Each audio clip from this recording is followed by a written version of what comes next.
Hello, मी अक्षय. तर नमस्कार मंडळी. बघा, तर आज आपण एलसेल सोडून तर बॉन्डला आपण जाणार आहोत आणि पहिलीच भेट करतोय मी. बघा, अनिलदा, मंगरू आणि दादा तो होता. तर बघा, संकेत दादा पण होता आणि नंतर मग बघा हे लिपवाले यांचीच मजा आहे. आणि नंतर मग आलो आपण निलेश जवळ भेटलो आणि नंतर बघा आपला प्रणयशी भेटलो आणि नंतर मग आपला तर बघा म्हणजे रुचित भाईला भेटलो आणि रुचित भाई मस्त की गेम खेळत होता, म्हणजेच काय फ्री फायर. तर बघा निलेश आणि मी आम्ही सगळेजण जेवायला बसलो. निलेशशी बघ करून संपतच नाही. तर बघा हा पण लिपवाला होता आणि बघा बाबा आमचा बिल्डर. तर रोशन आला, रोशनची तरह भेटलो आणि नंतर बिल्डर काहीतरी सांगते, दुःखी आत्मा झाली असे वाटते.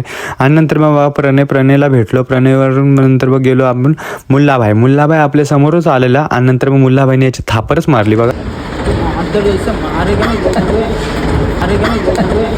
अरे बापरे, एवढा जेवला नाही, त्याचा पट्टा डायरेक्ट ओपन झाला. आणि बघा संतोष भाऊना बोनी लागलेली आहे आणि बघा 7.5 लाखाला घेतलेला आहे भाऊना. आणि बघा भाऊंची व्हिडिओ आणि मिनी ब्लॉगला ते इन